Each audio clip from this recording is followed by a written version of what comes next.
Kings and Queens. A Tale of Yesterday, Today, and Forever. An adult fairy tale by Sky Waters. There once was a man and a woman who lived in the land of Shalazar.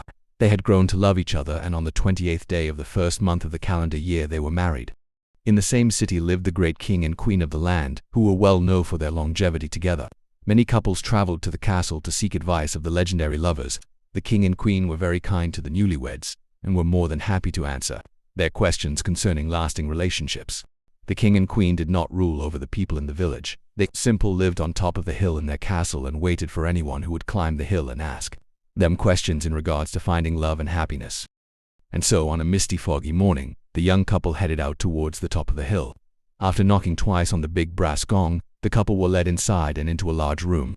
At the head of the room stood the king and queen. Along both walls were rows and rows of paintings. In every painting were the king and queen depicting every moment that they had shared. Some paintings were fields that they had harvested together, some more of walks they had taken together, some of foods they had enjoyed together, and a beautiful sunset they had seen together. There were many paintings, and every one of them involved each other in some aspects. Even the paintings where the king and queen stood alone, there was still the hand of the painter who had artistically created a picture of their partner with strokes of love for the other to be remembered by. From the ceiling hung glass chandeliers filled with burning candles representing each moon cycle that the king and queen had lived together. Every passing month of the calendar year marked a new beginning for them, and they celebrated it by adding another candle to the glass chandelier, which was now glowing brilliantly from the increasing number of candles. The entire room was as bright as the noonday sun, and with each added candle it grew brighter and brighter. To the new couple it was a sight to behold. A scene of accomplished togetherness could not be described any better than the paintings on the wall and the burning chandelier hanging from the tall ceiling. After having a cup of flaming apple cider from the king's orchard in the queen's kitchen, the couple asked questions they had about life, love, and their future together. For the next several hours they were graced with knowledge that had been given by the two finest partners in the land. They were told there would be many obstacles, challenges, and distractions that would try to tear them apart. They were told as long as they treated each other with kindness, tenderness, and put the other one's needs ahead of their own, that they would have a wonderful long life together filled with much happiness. The king and queen told the newlyweds to think of their life together not only as a marriage contract, but as a journey they would travel together. This journey would be like a very long hike. Along the way they would encounter thorns, bad weather, fierce animals, terrible fatigue, treacherous landscapes, and difficult decisions to make. They were told that they must remain true to each other. If either one ever failed to be loyal to the other, that the loyal one should leave, because one person could never complete this journey alone. They were encouraged to be patient and kind, that disagreements, troubles, worries, and sorrows would come, but as long as they were trying, there would be understanding, and what mattered most, the love between them would not be lost.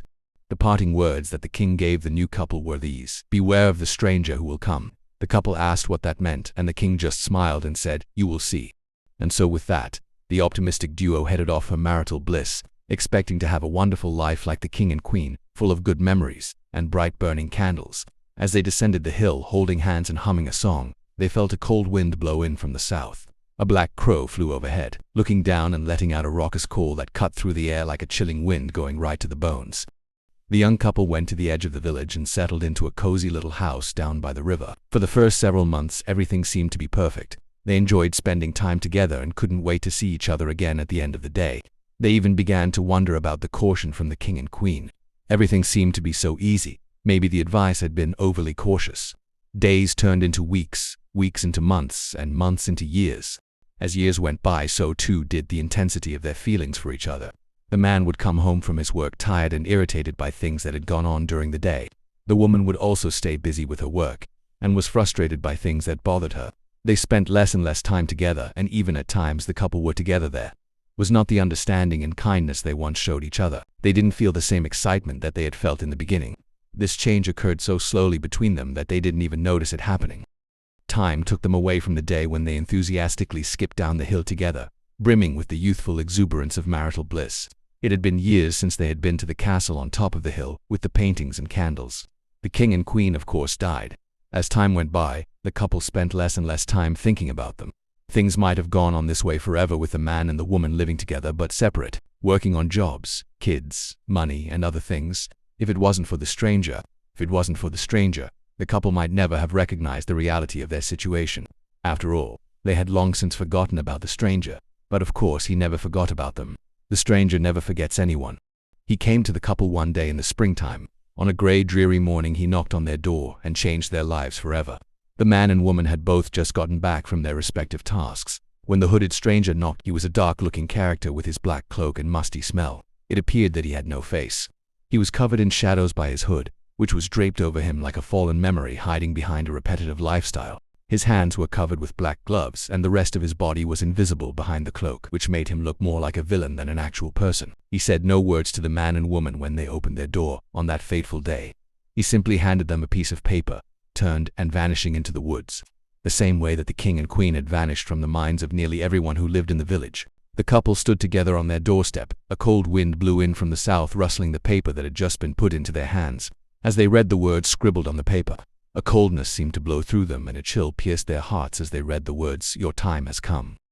As they gazed at the forest where the stranger had disappeared to, they heard a crow calling loudly above them, as though he too had read the letter and knew exactly what it meant. From that day forth, things were never the same. The woman began to lose her eyesight. Things became more and more blurry until she was no longer able to perform her basic tasks in their home. However, as her eyesight slowly began to fail her, another form of sight began to grow in clarity. She began to remember the first time she met her husband. She remembered their first date, their first kiss, and their first talk under the starlit sky.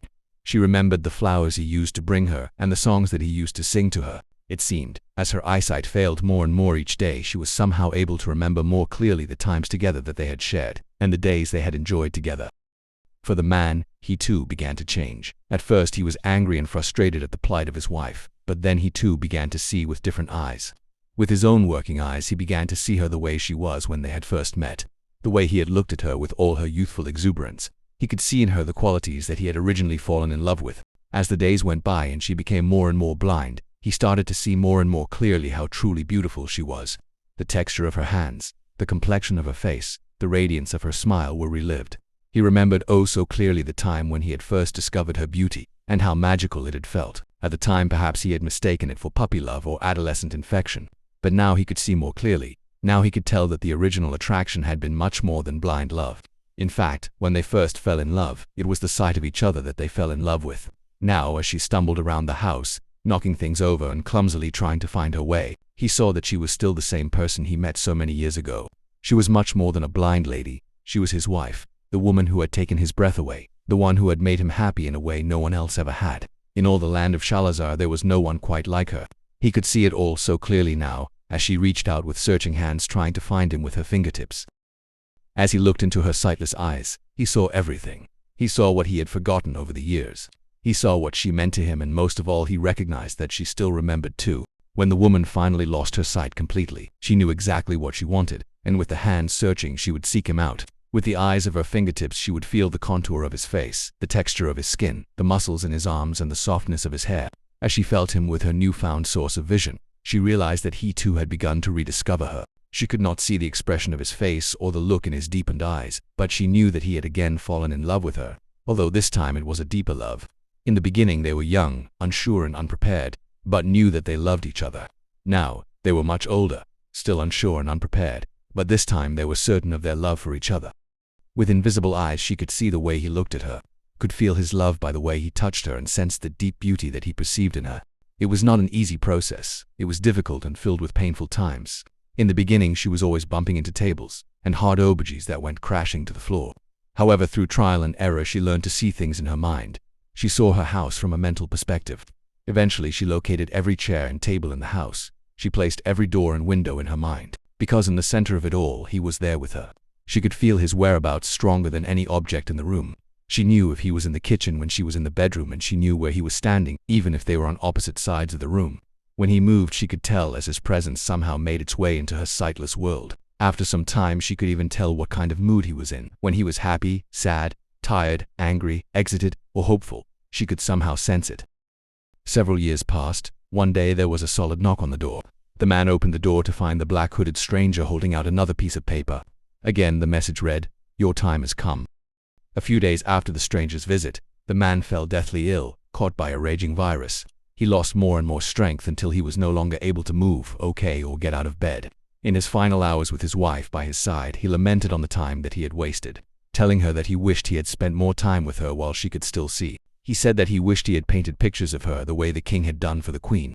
He told her how much he regretted not having a chandelier so they could have lit candles for every moon cycle they were together. He told her that he was sorry. He told her how beautiful she had become to him and asked her to forgive him. The woman listened patiently, held her husband's hand and felt the drops of water as they fell from his striking brown eyes. When he had finished, she told him, "But you did do all those things." Even though she could not see him, she knew he didn't understand, and so she proceeded to explain. "After I lost my eyesight, I began to see for the first time. I couldn't see you with my physical eyes, but inside I could feel the way that you saw me. Since that time, every moment that we've shared has been a painting. Every time you kissed me, you were painting a picture inside of me. Every time you touched me, you were adding a brush of beauty to our scenery. Every time you spoke to me with love in your voice, you added a deeper color to our togetherness.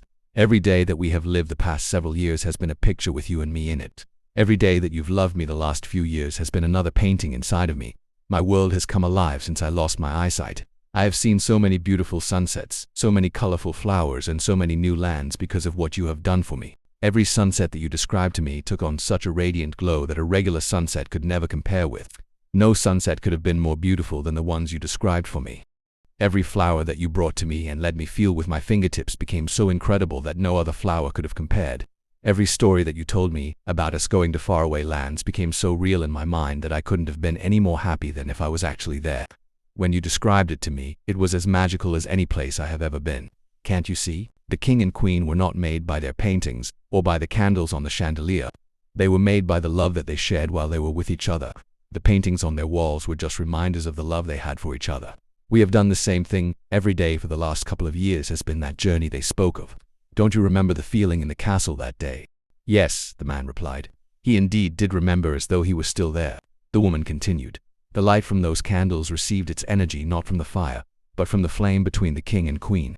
They grew brighter together not because they lit lots of candles, but because they focused on each other, and as time went by their flame between them got brighter and brighter and brighter.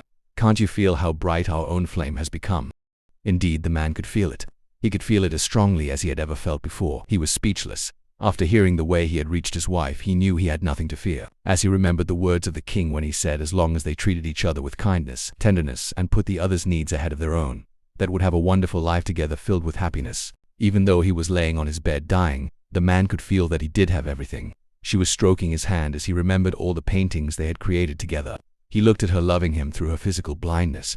She was so beautiful, more beautiful than she had ever been.